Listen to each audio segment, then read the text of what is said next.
Hermanos queridos, ustedes se pueden imaginar si yo me pusiera a contar experiencias y anécdotas de cosas que nos han ocurrido en todos estos años, viajando de un lugar a otro, conociendo tantos miles y miles de creyentes de muchas denominaciones, a veces de un estilo, otros son de otra forma. Pero algo que me ha llamado mucho la atención, y es de lo que en el fondo yo quiero hablar, es el tema de la conversión. El título de este mensaje de hoy es El milagro más grande, sin lugar a dudas, es la conversión. En mi caso particular, y perdonen que ponga mi ejemplo como primero, yo me convertí instantáneamente. No tardé mucho tiempo en dar el paso de recibir, de aceptar a Cristo como mi Señor y Salvador personal. Yo fui una mañana a una iglesia, había una especie de clases de escuela dominical. No hubo llamamiento, ni se habló así, digamos, de una forma evangelística. Pero a la tarde, cuando volví, en el primer culto, digamos, con predicación, con alabanza, con llamado, que yo asistí a mi vida, en esa primera reunión yo recibí a Jesús como mi Señor y Salvador personal hace ya muchos años atrás. Y no me costó recibir a Cristo, ni muchísimo menos. Creo que ha sido la decisión más sabia y la mejor decisión que he tomado en toda mi vida. Y no me arrepiento jamás de haberla tomado. Me hubiera gustado recibir al Señor antes, pero el Señor tiene estipulado tiempos, ¿verdad? Y ocasiones para cada uno de nosotros. Pero observando cómo se convierten algunas personas, es algo que a mí siempre me ha llamado la atención. Porque hay, por ejemplo, personas que se han convertido, no muchos, he conocido algunos, solos. Leyendo a lo mejor la Biblia o en la habitación de su casa, poniéndose de rodillas y pidiendo perdón por sus pecados o como sea, se han convertido solos, sin que nadie les predicara, sin ir a ninguna iglesia, sin escuchar a ningún pastor predicar, solos en su casa o en su coche o donde sea, se han convertido al Señor. No es lo común, no es lo habitual. La Biblia dice, ¿cómo creerán si no hay quien les predique? ¿Verdad? Pero hay personas que se han convertido solas. No sé si aquí en esta tarde entre nosotros o en casa viéndonos en sus hogares hay alguna persona que puede decir, sí, yo me convertí solo o sola, ¿no? Pero ya digo, no es lo normal. Pero he visto que hay personas que se han convertido después de un largo proceso. Personas que han estado asistiendo días, semanas, meses, no sé si años a una iglesia. Y al final, después de haber escuchado docenas de sermones, de haber cantado muchas canciones y de haber oído muchos testimonios, finalmente toman el paso de aceptar al Señor Jesús como su Salvador personal, ¿verdad?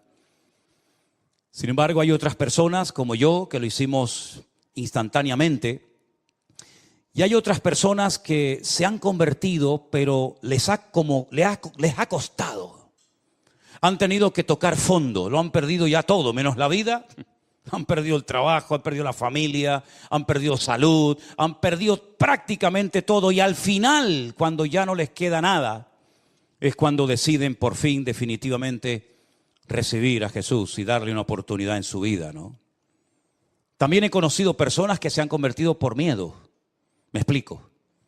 Miedo ante la condenación eterna, miedo ante el juicio venidero, miedo ante estar eternamente excluido de la presencia de Dios. Y por temor, ¿verdad? Por miedo, ese miedo sano y reverente, han decidido cambiar de vida y seguir a Cristo todos los días de su vida, ¿verdad? Dice la Biblia que el principio de la sabiduría es el temor a Dios. Pero en ese mismo libro de Proverbios hay otro versículo que se parece mucho, que dice que el principio de la sabiduría es aborrecer el mal. Y hay gente que viendo la mala vida que han llevado, los malos caminos y las pésimas decisiones que tomaron en su vida, por temor a condenarse, por temor a perderse, pues deciden al final dar el paso. Sea como sea, para mí el ver a una persona convertida, para mí es el milagro más grande de todos los que uno puede experimentar en la vida. Porque es el único milagro que Satanás no puede imitar. Otros milagros sí los puede y de hecho a veces los imita. Pero el milagro de la conversión, el transformar una vida, el diablo, ese milagro, no lo puede experimentar. No lo puede hacer que otra persona tenga esa experiencia si realmente no ha aceptado al Señor. Ahora, toda verdadera conversión tiene que tener 3 elementos fundamentales. Yo los voy a mencionar y a continuación se los voy a explicar para que queden bien claros estos conceptos. Toda verdadera conversión tiene que tener justificación, regeneración y adopción. Empecemos por la primera. La justificación es la palabra que se emplea en la Biblia para decir que el pecador ha sido declarado justo, limpio de pecado, como si nunca hubiese pecado, borrón y cuenta nueva. Si prefieres utilizar el término nacer de nuevo, lo puedes hacer. Dice la Biblia en Romanos capítulo 5 que justificados pues por la fe tenemos paz para con Dios por medio de nuestro Señor Jesucristo. Dios no justifica al pecado, lo que justifica es al pecador arrepentido. Ser declarado justo, presentarte delante de Dios sin tener que avergonzarte una vez que le has recibido y aceptado como tu Señor y Salvador personal. Saber que eres libre de toda condenación, como dice la Biblia, de modo que si alguno está en Cristo, nueva criatura es. Las cosas viejas pasaron, he aquí todo es hecho nuevo. Y ahora no hay ninguna condenación, ninguna, hermanos, ninguna, para los que están en Cristo Jesús. Los que no andan conforme a la carne, evidentemente, sino conforme al Espíritu. ¿Saben lo maravilloso es que ser libre de toda condenación y poder orar, poder cantar a Dios, poder honrar al Señor, sabiendo que todos mis pecados han sido perdonados por el amor de Dios? ¿No es maravilloso, hermanos? ¿No es maravilloso? ¿No se merece un fuerte amén el Señor? Y un aplauso también, ¿por qué no? Es una maravilla. Libres, libres, aleluya. Qué maravilloso es la libertad, ¿verdad? Terrible el libertinaje, pero la libertad gloriosa que tenemos ahora en Cristo es realmente un privilegio. Eso es ser justificado, eso es lo que conocemos como la justificación. Pero la regeneración es el cambio tanto instantáneo como progresivo que se lleva a cabo en una vida que ha nacido de nuevo. Está claro que nuestros pecados son perdonados instantáneamente, pero nuestra vida no cambia instantáneamente. Entramos en un largo proceso, ¿verdad? Y ahí el Señor comienza a moldearnos, ahí el Señor comienza a tratar con todas y cada una de las áreas de nuestra vida. Comienzan a salir cosas que ni siquiera sabíamos que las teníamos. Es como cuando calientan el oro y entonces comienzan a salir todas las impurezas y las van quitando, ¿verdad? Y eso es lo que ocurre después de haber sido justificados por el Señor. Que el Señor comienza a tratar con nuestro carácter. El Señor comienza a tratar con cosas de nuestro pasado que todavía en nuestra mente nos juegan o les gustaría jugarnos malas pasadas, ¿verdad? Y el Señor comienza a transformarnos, comienza, digamos, a moldearnos. Y en vez de parecernos al diablo, comenzamos a parecernos a Cristo. Cuando el hombre pecó, comenzó a hacer cosas que son típicas del diablo. Comenzó a matar, comenzó a odiar, comenzó a mentir, comenzó a tener celos, envidias, pleitos, iras. Esas son las características de una persona que está bajo la cobertura del diablo. El hombre comenzó a parecerse al diablo después de pecar y desconectarse de su Dios. Pero cuando recibimos a Cristo en nuestros corazones como nuestro Señor y Salvador personal, con el paso del tiempo nos vamos pareciendo cada vez más a nuestro Señor Jesucristo. Y comienza a manifestarse lo que la Biblia llama o indica como el fruto del Espíritu Santo que mora en nosotros. Comenzamos a amar cosas que antes odiábamos.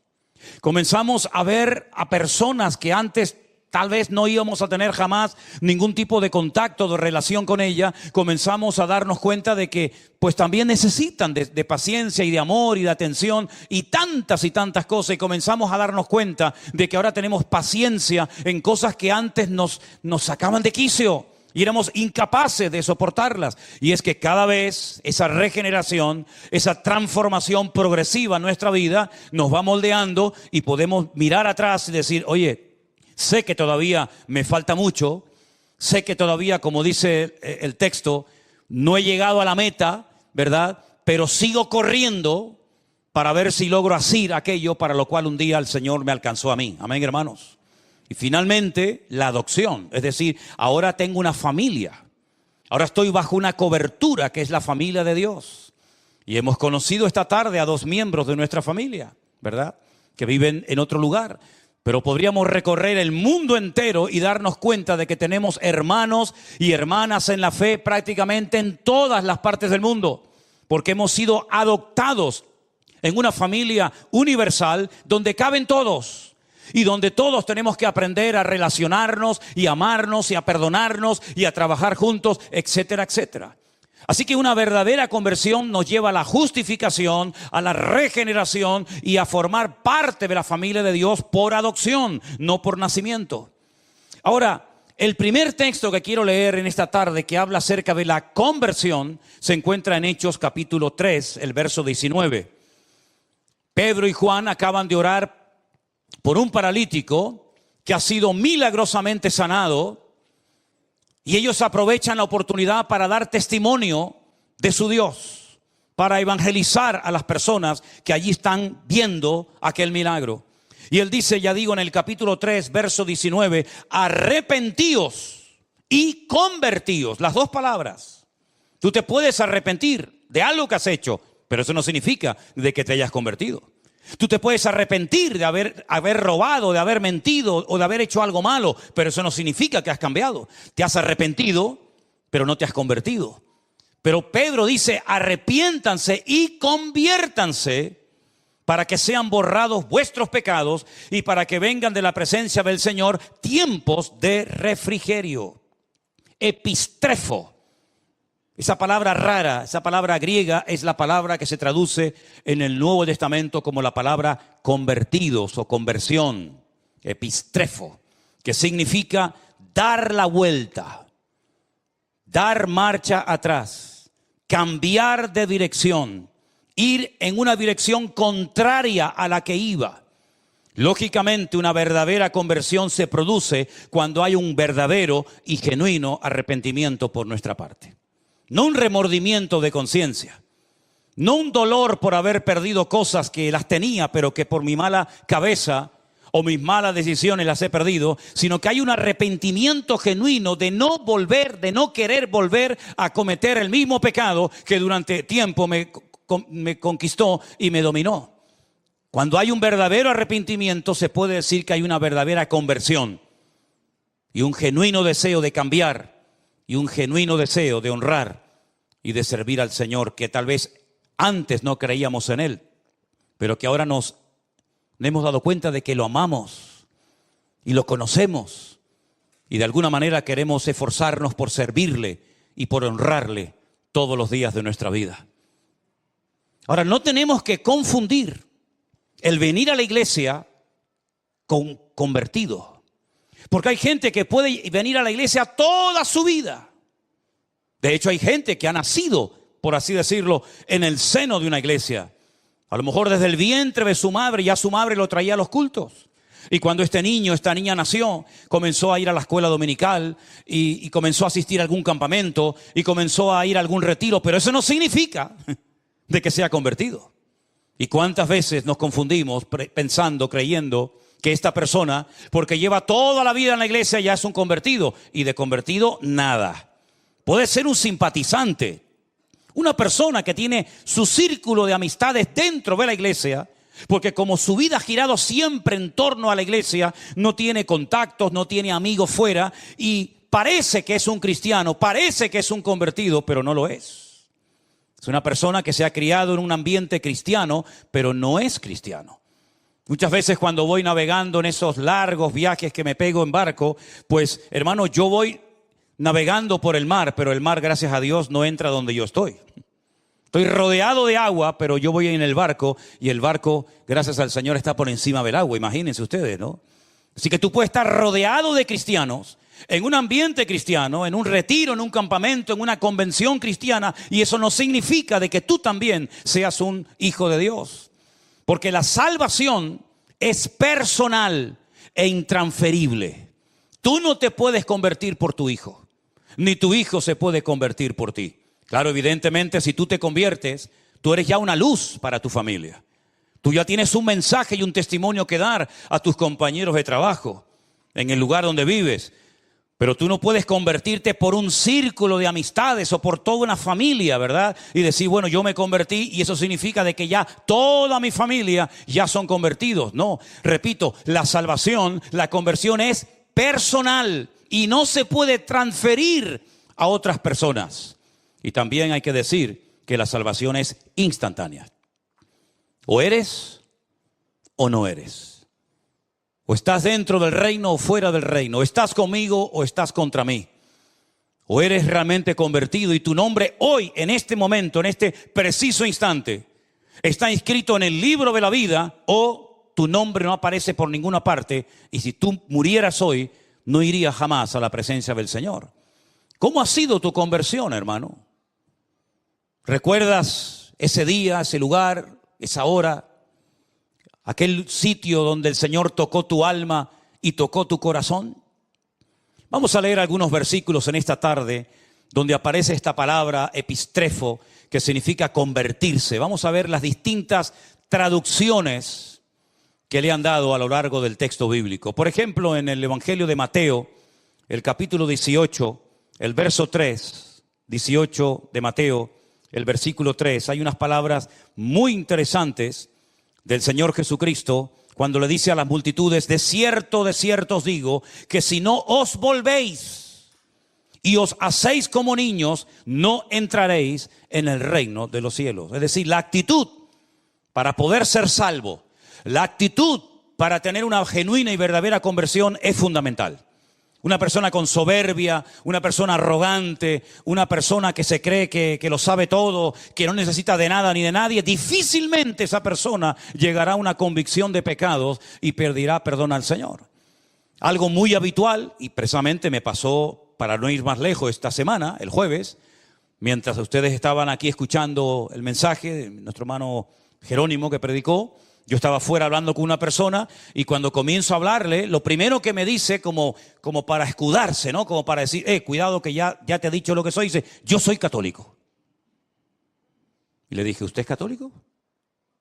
Y dice, sí. Digo, ¿de verdad? ¿Pero practicante? ¿Se confiesa habitualmente? ¿Va a misa?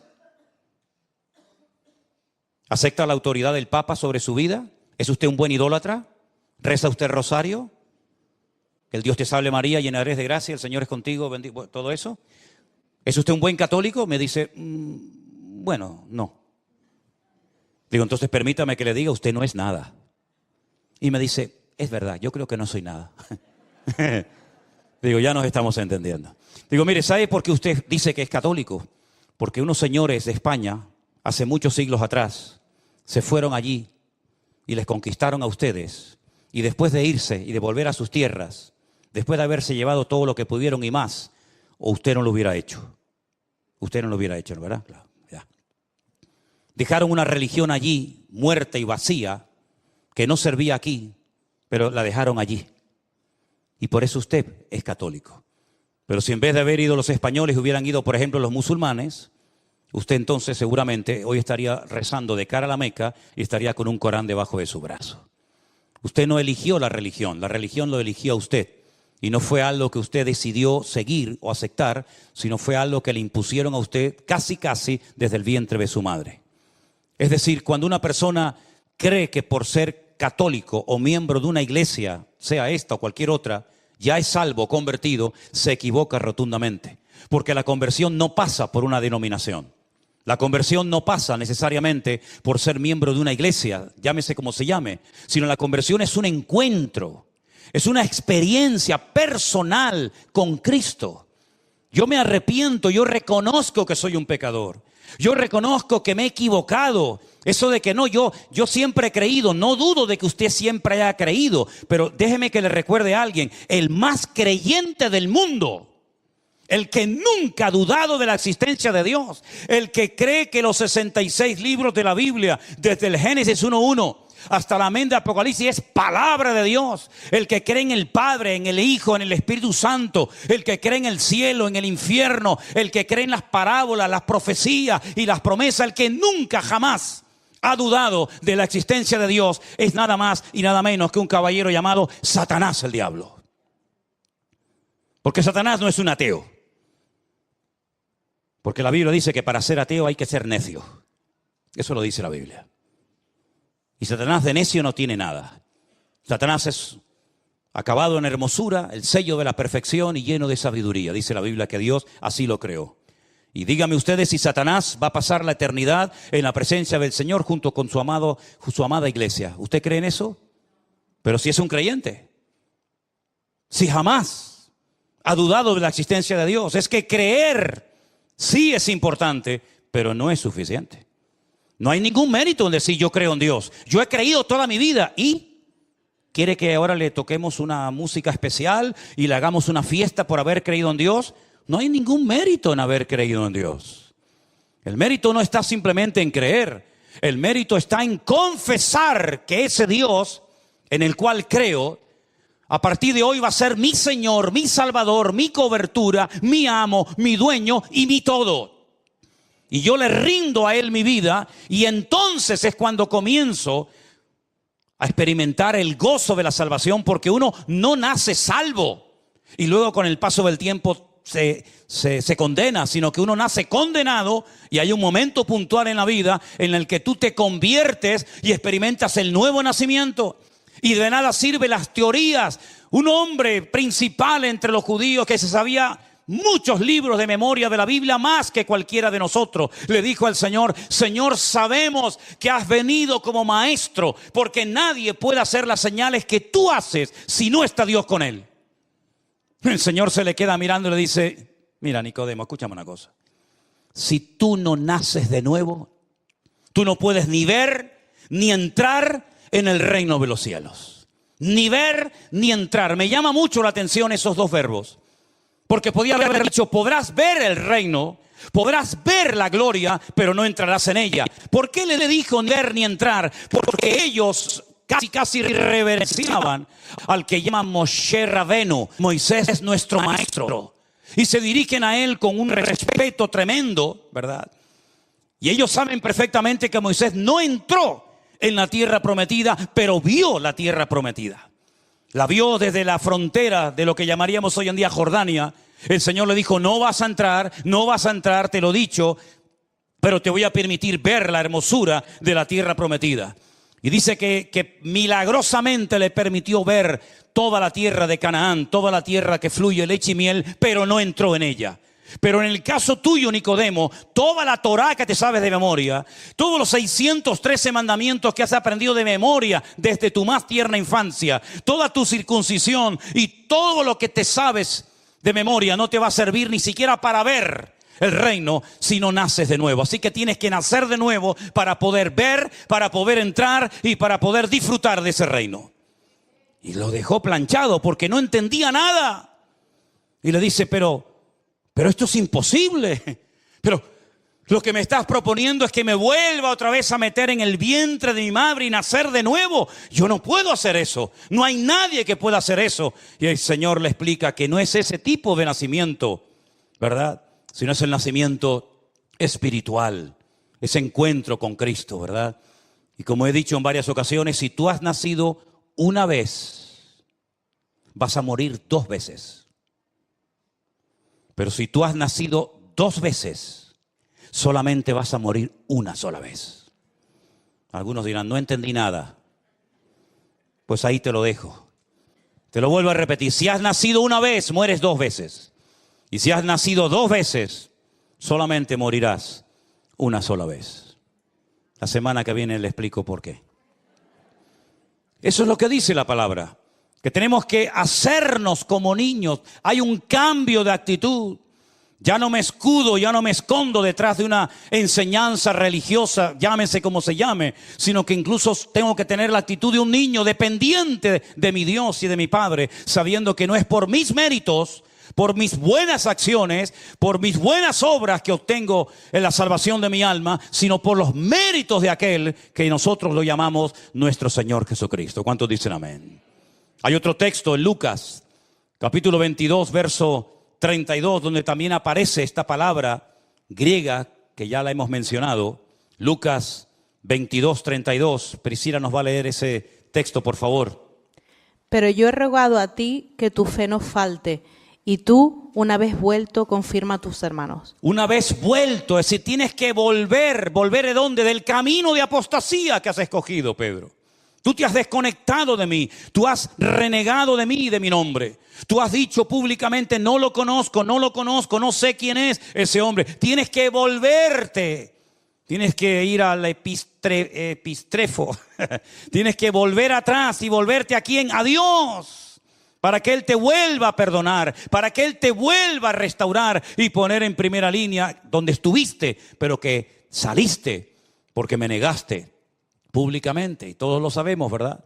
Una vez más, vemos ahí cómo esta palabra se traduce como volver, retroceder. No sigas por ese camino porque vas mal. Hay un proverbio que ustedes saben, muy conocido, que dice, hay caminos que al hombre le parecen derechos, pero su fin son caminos de muerte.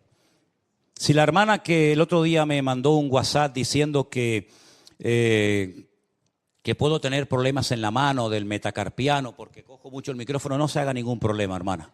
Estoy perfectamente de los metacarpianos y de todas esas vainas. Hechos capítulo 26. Gracias por su preocupación, hermana. Pero cada día estoy mejor. Diga al débil, fuerte soy. Y Él renovará nuestras fuerzas como el búfalo, dice la Biblia. Estarán vigorosos y verdes. Algunos están verdes, Algunos.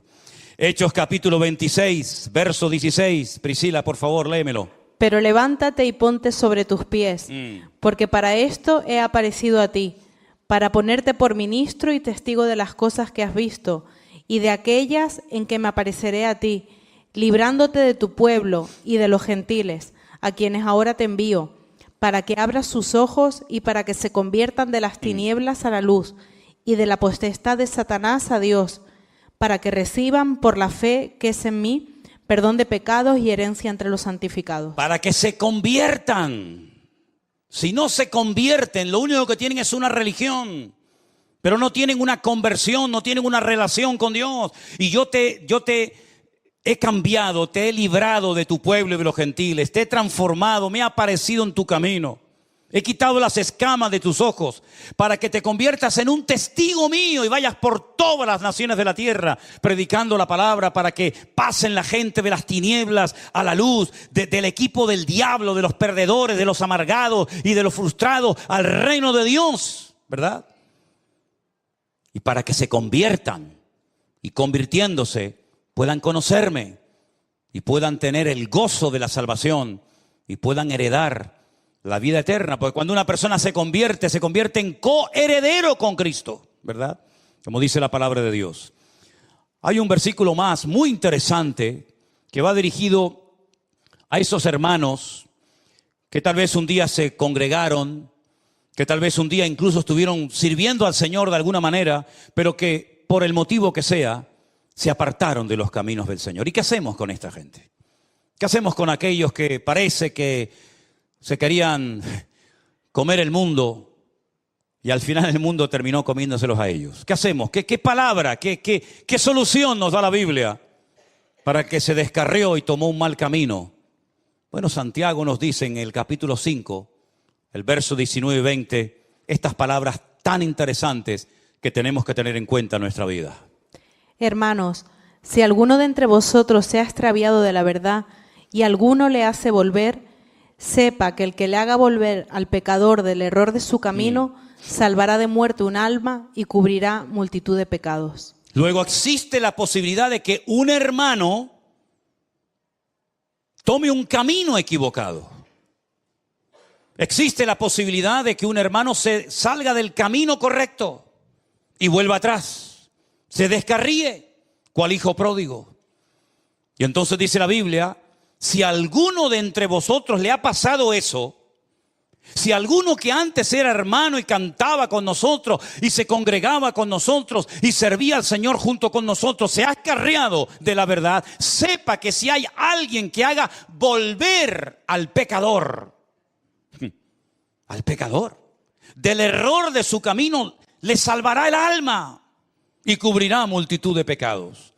Luego hay la posibilidad de descarriarse, de desconectarse del Dios que un día te iluminó, del Dios que un día te perdonó, de ese Dios que ese día te transformó la vida. Pero hay también la posibilidad de poder volver a Él en arrepentimiento, y el Señor te vuelve a perdonar y te vuelve a restaurar, porque Dios no solamente salva, sino que también restaura a las personas que por el motivo que sea se han enfriado y se han descarriado de los caminos del Señor. Vemos en la Biblia muchos llamados al arrepentimiento. No solamente aquellos llamados que hacían los profetas al pueblo de Israel cuando decían: volved, dejad vuestras obras, volved a la senda antigua, dejad la idolatría, dejad la corrupción, la avaricia, la usura, ¿verdad? Sino que también encontramos, hermanos, en el Nuevo Testamento una preciosa y conocidísima parábola de aquel joven que decide marcharse y malgastar sus bienes y vivir perdidamente hasta que vuelve en sí. Y dice la Biblia: volveré a la casa de mi padre y le pediré perdón y diré: Padre, he pecado contra el cielo y contra ti. Ya no soy digno de ser llamado tu hijo. Y entonces vemos como el padre lo restaura. El padre le da un nuevo vestido, pone calzado en sus pies, pone un anillo en su mano, ¿verdad? Le restaura la autoridad, lo vuelve a poner como hijo de toda dignidad, y mata al becerro gordo y hacen una fiesta porque mi hijo, que lo dábamos por muerto, ha vuelto otra vez a la vida. Hay ejemplos tremendos en la Biblia de personas que tuvieron una conversión tremenda con el Señor. Por ejemplo, el apóstol Pablo. La conversión del apóstol Pablo, no me digan a mí que no fue espectacular. Un religioso, un hombre que pensaba que había que destruir a los que en aquellos días se llamaban los del camino. Los que en Antioquía los llamaron por primera vez los Meshijín, los ungidos, los cristianos. Y cómo él estuvo como testigo en la muerte de Esteban y vio cómo lo mataban a pedrada. Y él estaba allí y no dijo: alto, ¿qué vais a hacer? ¿Cómo vais a matar a este hombre? Sino que él estaba allí y le dice: no se preocupen, tiren las piedras, yo les cuido aquí las sandalias, la ropa, y después las pueden venir a buscar. Y allí estaba frío como una piedra, ¿verdad? Como un témpano de hielo inmutable. Él estaba allí ese día, hermanos. Y él llevó presos a la gente, y él iba a ir al extranjero, a Damasco, capital de Siria, para llevar gente a Jerusalén. Fíjense el camino tan largo que iba a hacer, porque él pensaba en su ignorancia que ese era su deber, esa era su obligación: impedir que aquella secta rara y extraña se expandiera por todas las naciones de la tierra. Pero, si me permiten la expresión, le salió el tiro por la culata. Porque dice que camino hacia Damasco cae postrado en tierra, pierde la vista, queda ciego completamente, y oye una voz en hebreo que le dice: Saulo, Saulo, ¿por qué me persigues? Se habrá quedado temblando de pies a cabeza diciendo: ¿quién eres? ¿Quién me está hablando? Y cuando oyó la respuesta fue algo tremendo: yo soy Jesús, a quien tú estás persiguiendo. ¿Qué quieres que haga, Señor? Entra en la ciudad y se te dirá lo que debes de hacer. A los pocos días apareció por allí un tal Ananías, que no tiene nada que ver con aquel Ananías que murió en la iglesia primitiva, esposo de Zafira.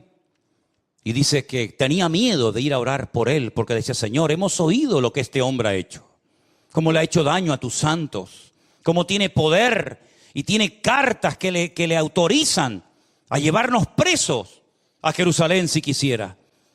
Y el Señor le dice: vete, porque yo lo he levantado, va a ser un instrumento, y yo le voy a mostrar en él cuánto le es necesario padecer por mi nombre. Y llega y le pone las manos encima, recobra la vista, dice que se le caen como escamas de los ojos, y allí se bautiza. Aquel ritual que los judíos hacían habitualmente, ¿verdad?, para purificarse, pero ahora haciéndolo de corazón, ¿verdad?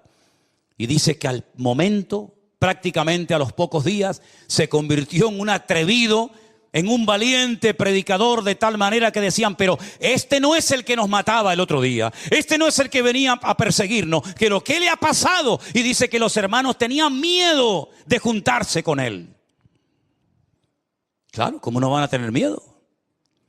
Pero sin embargo, un hermano llamado Esteban dijo: ven, Pablo, ven, yo te voy a presentar a los hermanos. Hermanos, no tengan miedo, les presento aquí a nuestro hermano Saulo de Tarso, que a partir de ahora se va a cambiar el nombre, se va a llamar Pinjas o Pablo, y él es un hermano nuestro en la fe. Y cómo emprenden viajes misioneros, y al final el mismo Bernabé se pone bajo la cobertura de Pablo, porque sabe que Pablo es un hombre que Dios le ha dado una gracia especial para extender el evangelio a otras naciones, y cómo después de años Pedro, incluso hablando de Pablo, dice: hermanos, nuestro hermano Pablo, al cual el Señor le da una inmensa, una enorme sabiduría, y que escribe cosas profundas y difíciles de entender, las cuales los indoctos tuercen para su perdición. Como reconoce, ¿verdad?, la autoridad, la sabiduría, la unción especial que Dios había depositado en la vida de Pablo. Una conversión genuina. Pablo nunca más volvió a ser esa persona llena de odio, de amargura, de resentimiento, sino que lean la lista de lo que padeció: apedreado, azotado, torturado y tantas cosas. Una conversión genuina. Amén, hermanos. No me digan a mí que la conversión no es el milagro más grande de todos los que podemos observar a lo largo de nuestra vida. ¿Y qué me dicen ustedes de aquel etíope, aquel hombre de color que venía sentado en su carro después de haber estado en Jerusalén y había comprado seguramente por una fortuna un pergamino, un lienzo del profeta Isaías, que no sé ni cómo podía leerlo porque estaba en un idioma que él no dominaba, pero se ve que lo leía, pero no entendía nada? Hasta que Felipe, aquel que había sido diácono en la iglesia primitiva, se le acerca al carro y le dice: ¿tú entiendes lo que estás leyendo? Y el etíope, con toda sinceridad, le dice: no entiendo nada. Como cordero fue llevado al matadero. ¿Pero quién fue llevado al matadero? El que está escribiendo está hablando de otra persona. No entiendo nada. Y entonces Felipe se sube en el carro con aquel etíope eunuco, miembro de la reina Candace, y comienza a hablarle y llegan a un lugar, a un oasis en el desierto donde ve agua, y Felipe se para y el etíope le dice: yo quiero ser bautizado. ¿Hay algún impedimento? ¿Hay algo que impida que yo sea bautizado? ¿Será mi color de piel? ¿Será que no soy judío? Y Felipe le dice: no hay ningún impedimento, hijo. ¿Tú crees en Jesucristo con todo tu corazón? Dice: sí creo. Dice: pues vamos a bautizarte. Una conversión genuina. Después dice la historia que fue a Etiopía, le habló a la reina Candace, y hasta el día de hoy hay una comunidad tremenda de cristianos en Etiopía, y algunos dicen que él fue el evangelista, el instrumento que el Señor utilizó para alcanzar aquella nación, ¿verdad? ¿Y qué me dicen a mí del carcelero, hermanos? El carcelero que vivía en la ciudad de Filipo, ¿no tuvo una conversión tremenda a medianoche? Mientras había un terremoto tremendo en la cárcel que dice que las cadenas que tenían los presos se caían y las puertas de la cárcel se abrían, y cuando aquel hombre se iba a quitar la vida en medio de la oscuridad de la noche, después de haber oído cantar a Pablo y a Silas, después de haber sido previamente torturado, dice: señores, ¿qué tengo que hacer para ser salvo? Y Pablo le dice: cree en el Señor Jesucristo y hoy mismo serás salvo tú y toda tu casa. Y él fue capaz de transmitir esa conversión, ese cambio genuino, dejando su idolatría, su paganismo, y llevando a toda su familia esa misma noche en una cárcel. Miren qué culto tan interesante. El sermón: cree en el Señor Jesucristo y serás salvo tú y tu casa. Congregación, cárcel de Filipo, predicador, Pablo y Silas. Resultado: bautizados toda una familia. Un culto espectacular, Y se convirtió aquella noche. Un hombre que había recibido el mandato de custodiar en el calabozo más profundo y más oscuro de aquella mazmorra. Esa misma noche el carcelero se convierte y se bautiza junto con toda su familia. ¿Te das cuenta cómo es importante la conversión y no solamente el creer en Dios? ¿Te das cuenta cómo sin conversión no hay salvación? ¿Te das cuenta cómo la conversión tiene que ser personal? Y hay un momento en tu vida en el que tú tienes que tomar tu propia decisión. No papá, ni mamá, ni el abuelito, ni la abuelita, sino tú tienes que decir: ¿qué voy a hacer con Jesús? Después de escuchar su palabra y después de entender el evangelio. Y si una característica yo creo que positiva y buena tiene esta congregación, es que aquí se entiende la palabra que se predica. No tienen que salir en medio de una predicación Estos hermanos que a veces se levantan es porque me imagino que quieren ir al baño. Pero no es porque tienen que ir a la librería de la esquina a comprar un diccionario porque no entienden la terminología al que el pastor está predicando. No es por eso. Porque en esta iglesia se entiende perfectamente el mensaje. Da igual quien lo predique. Porque la gracia y la cobertura del Espíritu fluye en todos los que se suben a este lugar a predicar. De tal manera que hasta el más pequeño y el más tonto y el más nuevo puede entender perfectamente lo que ese hombre quiso decir ese día con la predicación del Evangelio. Y ahora que ustedes han entendido el Evangelio y que les ha hablado de la conversión y les ha hablado de que hay que arrepentirse y convertirse, y no es cuestión de cambiar de imagen, no es cuestión de cambiar de religión, es cuestión de cambiar de camino, de rumbo. Si en esta tarde entre nosotros hay alguna persona que nunca se ha convertido,